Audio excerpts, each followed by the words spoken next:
कारुण्यरूपं करुणाकरन्तं श्रीरामचन्द्रं शरणं प्रपद्ये मनोजवं मारुततुल्यवेगं जितेन्द्रियं बुद्धिमतां वरिष्ठं वातात्मजं वानरयूथमुख्यं श्रीरामदूतं शरणं प्रपद्ये गुरुर्ब्रह्मा गुरुर्विष्णु गुरुर्देवो महेश्वरः गुरु साक्षात् परब्रह्म तस्मै श्री गुरवे नमः। सद्गुरु साईनाथ देवताभ्यो नमः। प्रातः पूजनार्थे गन्धाक्षतपुष्पैः सम्पूज्य अदधूपः वनस्पतिर्सोद्भूतो गन्धाढ्यो गन्ध उत्तमः अग्रे सर्वदेवानां धूपोऽयं प्रतिगृह्यताम् धूपमाघ्रापयामि साज्यं च वर्तिसंयुक्तं वह्निरायोजितं मया दीपं गृहाण देवेश त्रैलोक्यतिमिरापः दीपं दर्शयामि दीपानान्तरेण उपहारनैवेद्यं निवेदयामि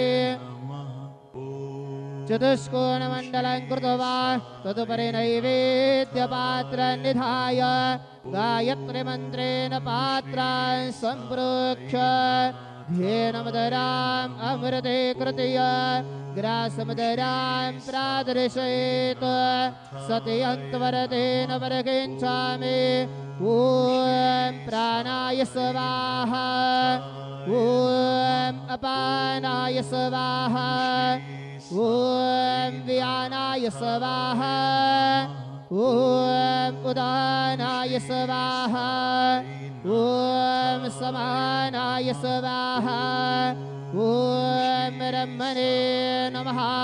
मध्ये पानीयं समर्पयामि पुनर्नैवेद्यं निवेदयामि ॐ प्राणाय स्वाहा ॐ अपानाय स्वाहा ॐ व्यानाय स्वाहा ॐ उदानाय स्वाहा ॐ समानाय स्वाहा ॐ ब्रह्मणे नमः।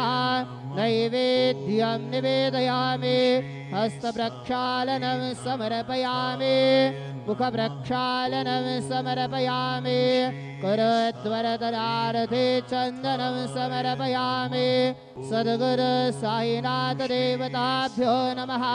प्रार्थनापूर्वक नमस्कारं करोमि तथा च मङ्गलारार्तिक्यदीपं दर्शयामि। शिर्डी माझे पंढरपूर साई बाबा रमावर बाबा रमावर साई बाबा रमावर शुद्ध भक्ति चंद्रभागा भाव पुंडलिक जागा पुंडलिक जागा भाव पुंडलिक जागा याहो याहो अवघेदन करो बाबा से वंदन सायं से वंदन करो बाबा से वंदन गणो मन बाबा साये धाव पाव माझे आये पाव माझे आये धाव पाव माझे आये। श्री सच्चिदानंद सद्गुरु साईनाथ महाराज के जय।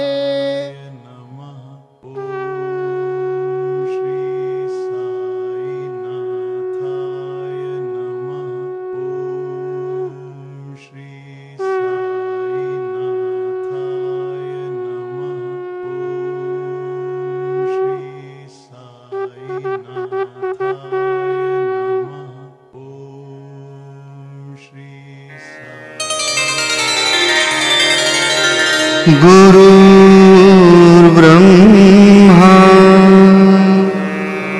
गुरुर्विष्णु गुरुर्देवो महेश्वरः गुरुः साक्षात् परब्रह्म नमः। ॐ कृष्ण राम शिव मारुत्यादिरूपाय नमः। ॐ शेषशायिने नमः। ॐ गोदावरी तटशिलधिवासिने नमः।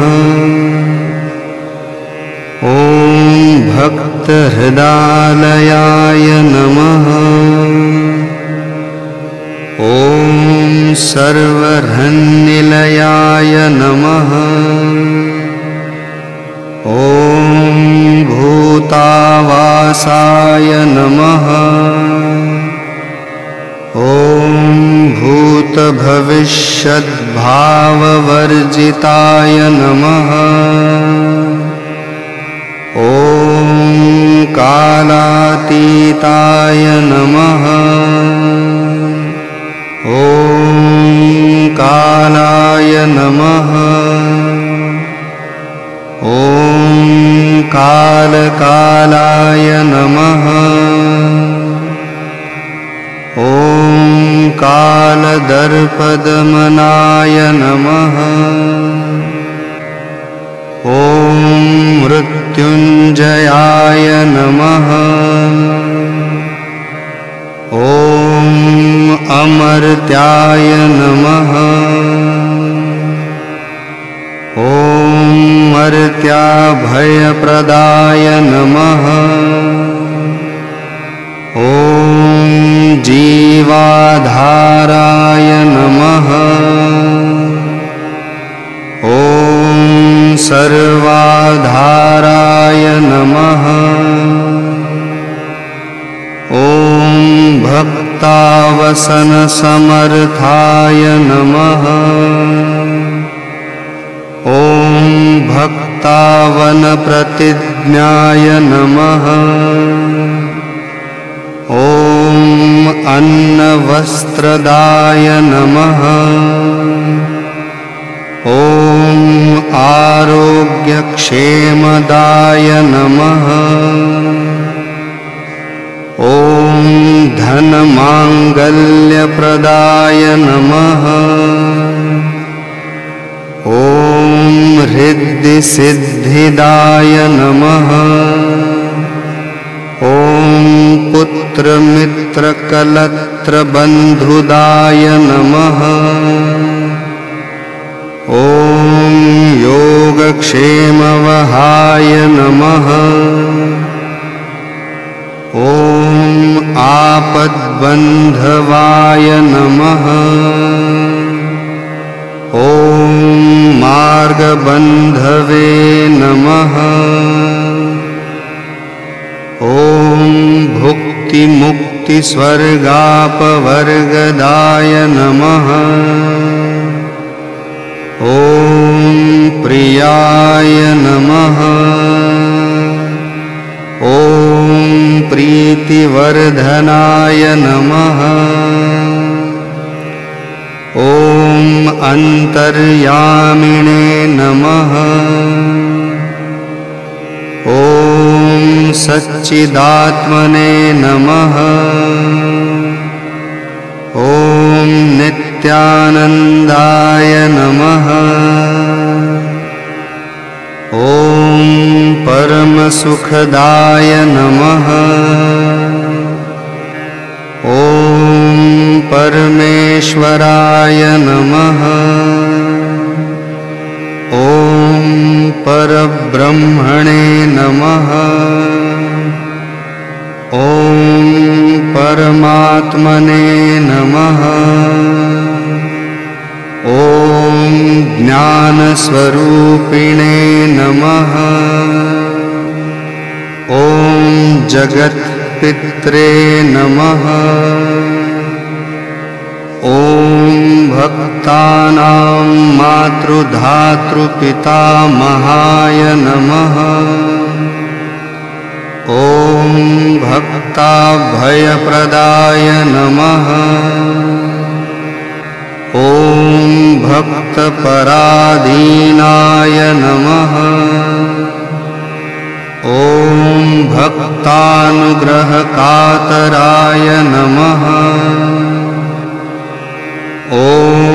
शरणागतवत्सलाय नमः। ॐ भक्तिशक्तिप्रदाय नमः। ॐ ज्ञानवैराग्यदाय नमः। ॐ प्रेमप्रदाय नमः। ॐ संशयहृदयदौर्बल्यपापकर्मवासनाक्षयकराय नमः। ॐ हृदयग्रन्थिभेदकाय नमः। ॐ कर्मध्वंसिने नमः। ॐ शुद्धसत्त्वस्थिताय नमः। ॐ गुणातीतगुणात्मने नमः। ॐ अनन्तकल्याणगुणाय नमः। ॐ अमितपराक्रमाय नमः। ॐ जैने नमः। ॐ दुर्धर्षाक्षोभ्याय नमः। ॐ अपराजिताय नमः। ॐ त्रिलोकेषु अभिघातगतये नमः। ॐ अशक्यरहिताय नमः। ॐ सर्वशक्तिमूर्तये नमः। ॐ स्वरूपसुन्दराय नमः। ॐ सुलोचनाय नमः। ॐ बहुरूपविश्वमूर्तये नमः। ॐ अरूपाव्यक्ताय नमः। ॐ अचिन्त्याय नमः। ॐ सूक्ष्माय नमः। ॐ सर्वान्तर्यामिणे नमः। ॐ मनोवागतीताय नमः। ॐ प्रेममूर्तये नमः। ॐ सुलभदुर्लभाय नमः। ॐ असहायसहायाय नमः। ॐ अनाथनाथ दीनबन्धवे नमः। ॐ सर्वभारभृते नमः। ॐ अकर्मानेककर्मसुकर्मिणे नमः। ॐ पुण्यश्रवणकीर्तनाय नमः। ॐ तीर्थाय नमः। ॐ वासुदेवाय नमः। ॐ सताङ्गतये नमः। ॐ सत्परायणाय नमः। ॐ लोकनाथाय नमः। ॐ पावनानघाय नमः। ॐ अमृतांशवे नमः। ॐ भास्करप्रभाय नमः। ॐ ब्रह्मचर्यतपश्चर्यादिसुव्रताय नमः। ॐ सत्यधर्मपरायणाय नमः। ॐ सिद्धेश्वराय नमः। ॐ सिद्धसंकल्पाय नमः। ॐ योगेश्वराय नमः। ॐ भगवते नमः। ॐ भक्तवत्सलाय नमः। ॐ सत्पुरुषाय नमः। ॐ पुरुषोत्तमाय नमः। ॐ सत्यतत्त्वबोधकाय नमः। ॐ कामादिषड्वैरिध्वंसिने नमः। ॐ अभेदानन्दानुभवप्रदाय नमः। ॐ समसर्वमतसम्मताय नमः। ॐ श्रीदक्षिणामूर्तये नमः। ॐ श्रीवेङ्कटेशरमणाय नमः। ॐ अद्भुतानन्तचर्याय नमः। ॐ प्रपन्नार्तिहराय नमः। ॐ संसारसर्वदुःखक्षयकराय नमः। ॐ सर्ववित्सर्वतोमुखाय नमः। ॐ सर्वान्तर्बहिःस्थिताय नमः। ॐ सर्वमङ्गलकराय नमः। ॐ सर्वाभीष्टप्रदाय नमः। ॐ समरससन्मार्गस्थापनाय नमः। ॐ श्री समर्थ सद्गुरु साईनाथाय नमः।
श्री साईनाथाय